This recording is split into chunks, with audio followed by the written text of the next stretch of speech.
talk about conduct, which I'll do very briefly because I've already talked about this a lot. But there's two aspects to conduct, right? There's the precepts, but then there's the view taken into worldly life. That's a very Dzogchen and Path of Joy and Ease specific thing. So I'll talk about the conduct briefly, which is just abiding by the precepts really. But then I want to talk about this view that we take into the world in our worldly life. That's important. And then we'll talk about the Path of Joy quite briefly, and then I'll let you ask questions. So we'll have we'll have a 5-minute break now for water and amenities, and then we'll come back at 9:16, our time, and then we'll do the rest. And I'll pause the recording now.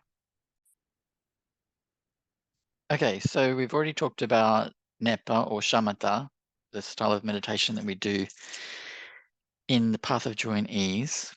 And now I'm just going to so hold any questions you have about Nepa or Shamatha to the end, because you can ask questions then. Now we'll move on just quickly to conduct. So in the Dzogchen tradition, but also in the Path of Joy and Ease, which are not the same, but are very similar, it's all framed around view. I won't give the Tibetan word. Meditation or practice, conduct or action, and fruit or realization, right? It's always framed in terms of that basic schema, that basic sort of setup: view, meditation, conduct, realization. So it's always divided up into these categories of approach, really. So in terms of conduct, there's two aspects to that. One is the precepts, the Upasaka and Upasika precepts in particular, but also the Anagarika precepts if you choose to be celibate and more like a monk or nun. It's not a monk or nun, but it's very similar to an Anagarika. So those are the precepts. There's a document on the level 1 page that goes through the precepts, and it also outlines how they can be broken, right? And I want to make really clear that they're hard to break. So you can wear the white so long as you haven't broken them, okay? If you're holding all 5 of the Upasaka or Upasika vows, you can wear the white Zen, and you can continue wearing the white so long as you don't break the vows, okay? If you break the vows, you need to retake them and stop wearing the white until you've really properly repaired and retaken the vow. Now, obviously, the first one about not killing, you have to kill a human being to break that one. To kill insects and things like that inadvertently is not a break, it's a breach, which means we feel compassion and regret and sorrow about that, but it's not a break of our vow, so we can continue to wear the white Zen. Eating meat is not a break of that vow, but it is considered in most traditions, except of course for Tantric Buddhism in Tibet. It is, and even then, in many cases it is. Eating meat is not considered a break, but in the Mahayana and in the some schools of the Theravada and in Dzogchen, particularly in Tibet, it was considered a breach, which means it needs to be repaired. You need to stop doing it and repair it. Likewise, the only way to break the sexual misconduct one is through adultery or rape. Rape is classified as any forced sexual contact with a being who hasn't consented, any being who hasn't consented. So that's the only way to break that. But breaches are things like, promiscuity. There's all kinds of breaches, but they can all be repaired. So even if you've breached it by being a tad promiscuous, you can continue to wear your white Zen, and you just understand that that's not ideal, and try to change your naughty ways. Now, with the alcohol one and the intoxicants one, to drink alcohol is not a break. To be intoxicated is a breach. So you can have like, technically, you can have like 1 drink or 2 drinks and it's not a break. It's considered a breach. But to become intoxicated, it's quite a serious breach. But the only real break is to sell alcohol. And this comes from the Upasato Sutra. So to sell alcohol or give alcohol to another being, any being, human, cow, puppy dog, anything. So to sell or give alcohol is the break, in which case you would need to take off your white Zen. You would need to investigate what happened in your mind, reflect, determine not to do it again, feel actual real remorse, retake the vow. The deceit one is only broken by misleading people about your spiritual attainments. That's the only way to break that one. Other deceit is a breach, so you can repair it. Also, of course, try not to do it, but you can repair it if it happens inadvertently. You know, if you accidentally say something that's not true, or you say something that's not true, maybe to defend, to protect someone's feelings, or you are embarrassed about the truth, so you tell a little lie, something like that. You know, often people who are like not heterosexual might lie about their sexuality, you know, in order to protect themselves, or because they just can't bring themselves to say it to people. That is not a break. That's considered a breach, you know. So you can still wear the white Zen, but you would want to sort of like think through that, find ways through that, and you know, take the vow again and determine not to do that again. So you can see by this is, and that's all I'm going to say about the precepts, you know, that's really enough. They're very hard to break, right? They're easy to breach though, and we want to avoid breaching them. And in some traditions, they're much stricter than others.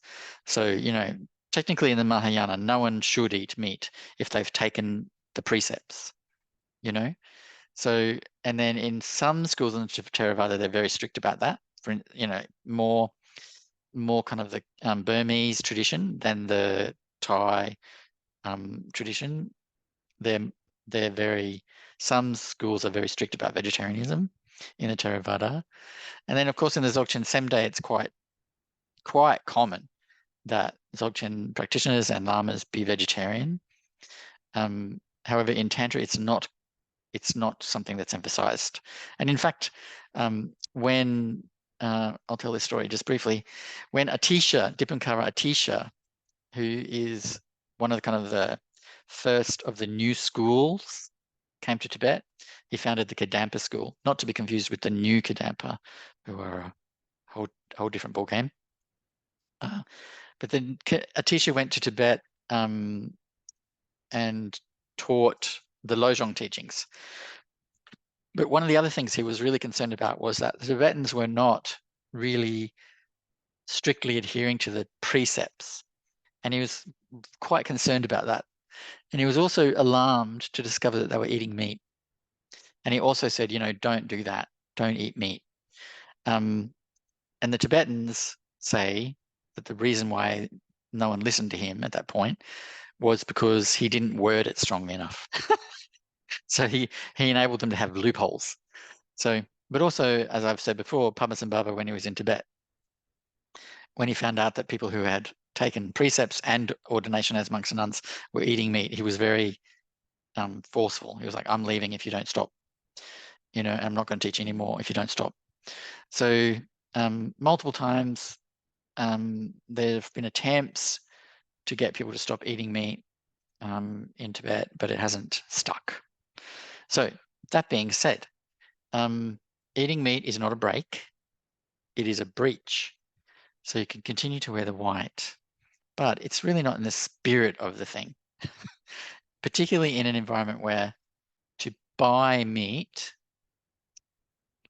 is, according to the Buddha, an enticement to killing. We're enticing the industry that kills animals. So to buy it, according to the Buddha, is considered worse than to eat it. You know, so to buy it, for you or for others is considered worse than to eat it.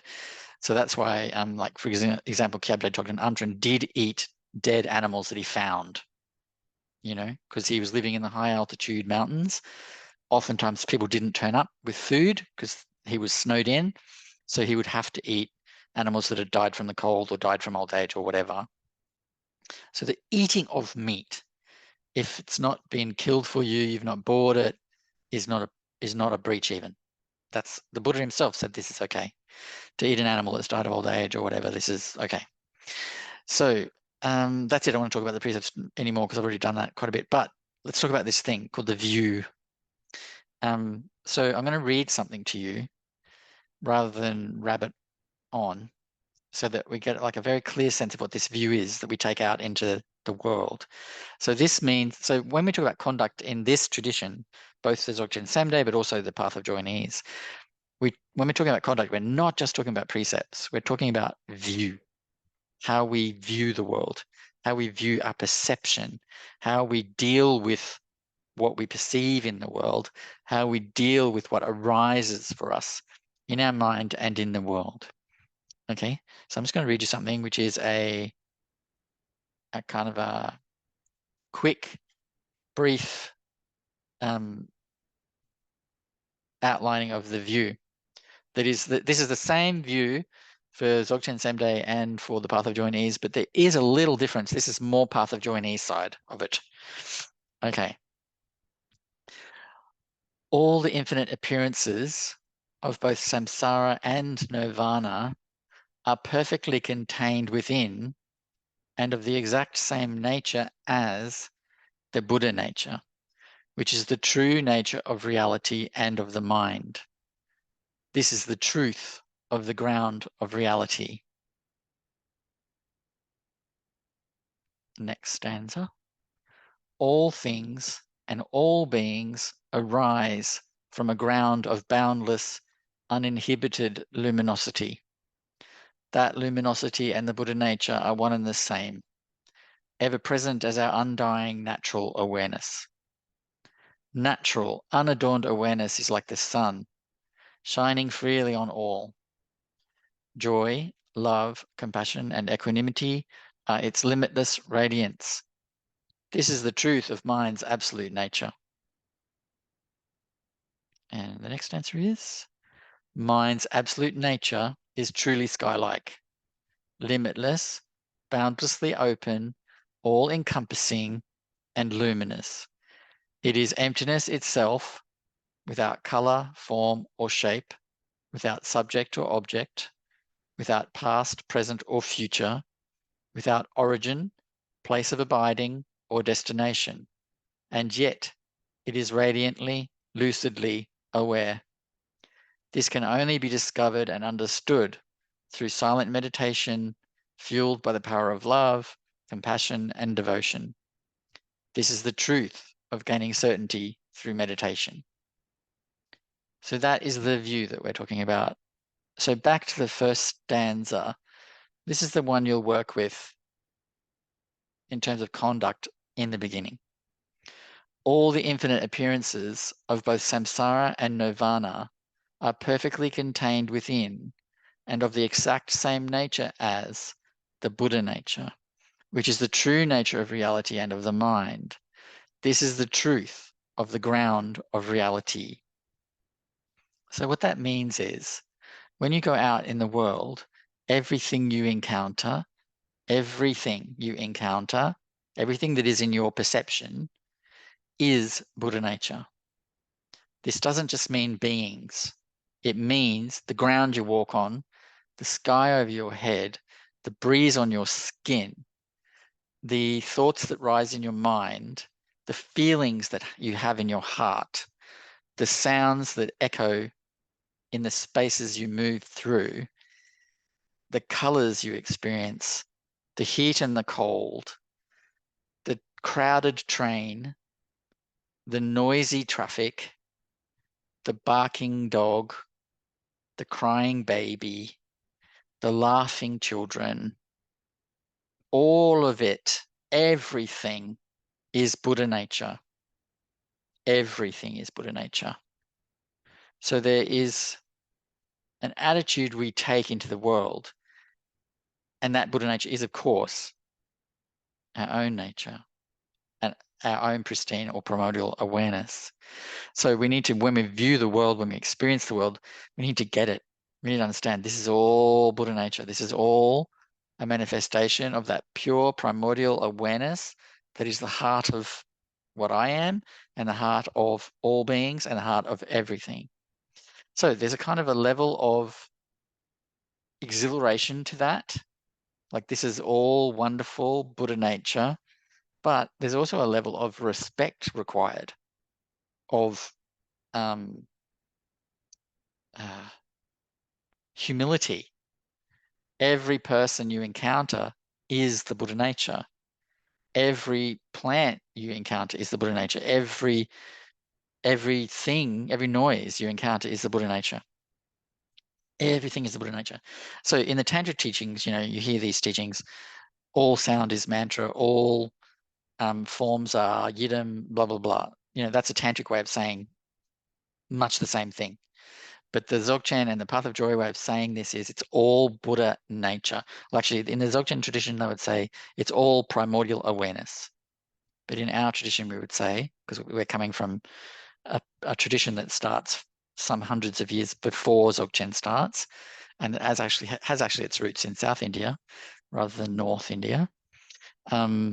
We would say it's all Buddha nature. Because remember, these are the people who are at the time of Ashoka first teaching the Path of Joy in Ease, so 200 something CE. And for them, the Buddha nature teachings are just really becoming like really widely disseminated. So for them, that's like the ultimate. The Buddha nature is the ultimate. It's their way of saying that. So that's the view.